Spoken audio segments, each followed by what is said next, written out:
गोटे भल शासन ओडिशा रे चली माननीय मुख्यमंत्री मोहन चरण माझी नेतृत्व में कहीं एमाने अतीत 100 टंका भी देले नहीं कृषक मान को आम सरकार कहला जहाँ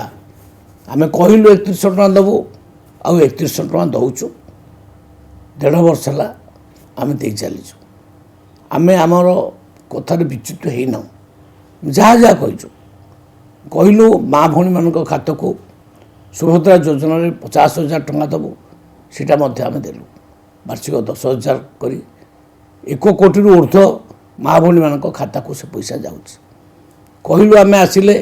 4 द्वार खोलू ताकू कलु कहलु आम जे रत्न भंडार चाबी खोलू सागे सागे खोलु आम जहाँ जहाँ कहीचु गोटी गोटी करी अक्षरे अक्षरे से गुड़ाक आम कर चलीचु एवं या द्वारा राज्यर विकास त्वरान्वित हो चली एवं राज्य को निवेश बहुत परिमाण में बढ़ी चली या परे युवक मान निश्चित भाव में चाकरी पाइबे।